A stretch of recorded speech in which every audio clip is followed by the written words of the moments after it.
I was standing at the altar, fingers trembling around a bouquet of white peonies, when the man I thought I would spend my life with looked at me like I was a stranger. The music had just faded. The guests were smiling, phones ready to capture the moment. I could see my mother dabbing her eyes in the front row. The officiant began the vows, steady and warm, and I felt a fragile kind of happiness settling in my chest. Then Daniel cleared his throat. "I need to say something before we continue." A nervous laugh rippled through the crowd. I smiled at him, thinking it was a joke, maybe a surprise speech, but his hand slipped from mine. "I can't marry her," he said, loud enough for the back rows to hear. "I can't tie my future to someone who has no ambition." The air vanished from my lungs. Gasps echoed across the garden venue.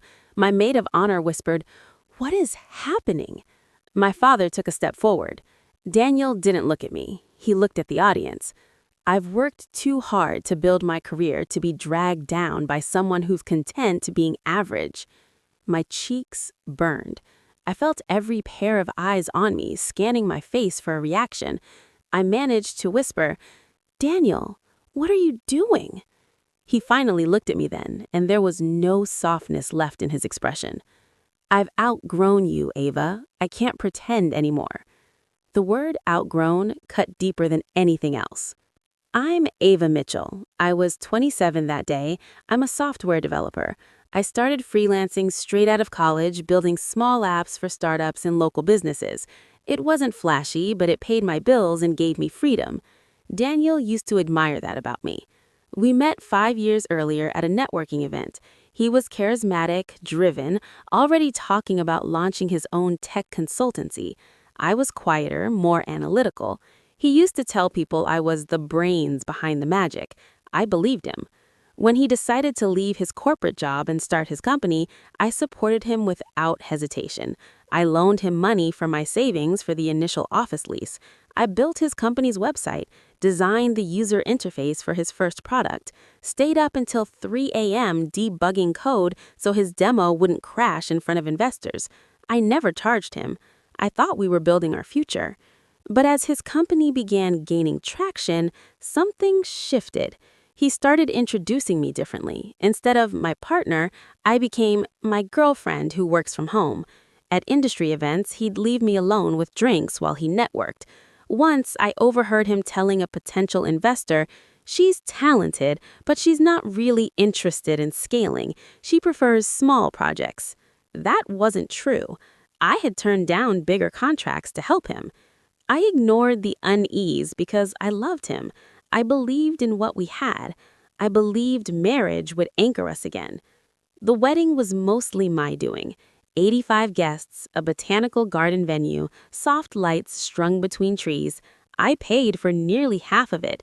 Daniel insisted on inviting high-profile clients and investors. "It's good exposure," he'd said. I thought he just wanted to celebrate. Now I realized he wanted an audience. Standing there, in my dress, humiliated, I felt something inside me freeze. Daniel stepped away from the altar. "I'm sorry, everyone," he said smoothly. "I should have been honest sooner." His best man followed him. His mother approached me, her lips thin. "You never matched his potential," she murmured, before turning away. I walked down the aisle alone. The reception dissolved into chaos. Guests whispered. Some filmed. My friends tried to shield me from the stares, but the damage was done. By that evening, clips of Daniel's speech were already circulating online. For the first 3 days, I didn't leave my apartment. I replayed the moment over and over. His tone, the calculated cruelty, the applause I thought I heard from a few of his colleagues. Messages flooded in, some supportive, many not. Maybe he just realized you weren't compatible. Daniel's always been driven. Maybe you too wanted different things. Then I made the mistake of checking social media. Daniel had posted a carefully worded statement. Sometimes hard decisions are necessary for growth, choosing ambition over comfort. The comments praised his bravery. Investors congratulated him for prioritizing his career. A week later, photos appeared of him at a conference with a woman named Eliza, a venture capitalist's daughter. The captions hinted at new beginnings. I should have felt crushed. Instead, something else surfaced. Clarity. Late one night, unable to sleep, I began organizing old files on my laptop. That's when I realized how much of Daniel's company was built on my work. The back-end architecture of his flagship software, my code. The initial algorithm that impressed investors, my design. The clean, minimal interface that defined his brand, mine. I had emails, draft versions, timestamps, screenshots of conversations where he explicitly asked me to build him features. There was no formal contract transferring ownership. I had never signed over my intellectual property. I called Maya, a lawyer I'd once designed a website for. She listened carefully as I explained everything. Ava, she said slowly, if you created that code independently and there's no written agreement assigning it to his company, you likely retain rights, especially if you weren't compensated. I sat up upright. You mean his entire product may legally belong to you? The realization was staggering. Daniel's company was preparing for a major funding round. He'd been bragging about it for months. Investors were lined up, press releases drafted, and his core software, the very foundation of his valuation, was built on code he didn't legally own. I wrestled with the idea for days. Part of me wanted to disappear, to move on quietly. But then I remembered the look on his face at the altar, the way he used the word average like a weapon, the way he turned my love into a public spectacle. He didn't just leave me, he tried to erase me. So I made one decision. I didn't post angry rants, I didn't give interviews, I didn't confront him directly. Instead, I filed a formal intellectual property claim, 2 days before his funding round event announcement.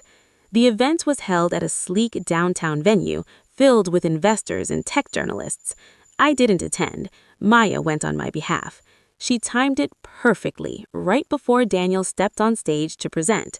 She handed him the legal notice outlining my ownership of the core software architecture and demanding immediate cessation of its commercial use pending resolution. I later heard from someone who was there that Daniel's expression shifted from confident to pale in seconds. He tried to brush it off as a misunderstanding, but when journalists started asking pointed questions about code ownership and pending litigation, the room's energy changed. Investors don't like uncertainty, especially legal uncertainty. Within 48 hours, news of the dispute spread through tech circles. His funding round was postponed. Partners demanded documentation. Audits began. Daniel called me 12 times that night. I didn't answer. 3 weeks later, his lawyers contacted Maya to negotiate. They had reviewed the documentation. They knew I had proof. We reached a settlement that included substantial financial compensation and official credit for my work and all future materials. But that wasn't the part that mattered most. As part of the agreement, Daniel had to publicly acknowledge my contribution to the development of the software. The statement was brief and carefully worded, but it was there. My name, my role, my ownership. The same industry that had applauded him for choosing ambition now saw the truth. He hadn't outgrown me. He had stood on my shoulders. After the settlement, I did something I'd been postponing for years. I launched my own tech startup, not as someone's silent partner, not as unpaid support, as the founder. I hired 2 developers. We built a product I believed in. Investors who had once been on Daniel's guest list began reaching out to me this time. I negotiated my own contracts carefully. Months later, I ran into Daniel at a conference. His company had survived, but it wasn't the rising star it once was. He looked smaller somehow. I didn't expect you to fight back, he admitted quietly. I met his gaze steadily. You shouldn't have expected me to stay silent. He ended our wedding publicly to shame me, to paint me as small and unworthy in front of everyone that mattered. But my response wasn't emotional. It wasn't dramatic. It was strategic. And it reminded him and everyone watching that ambition doesn't always shout the loudest in the room. Sometimes it stands quietly at the altar, takes the humiliation, walks away, and then rewrites the entire story on its own terms.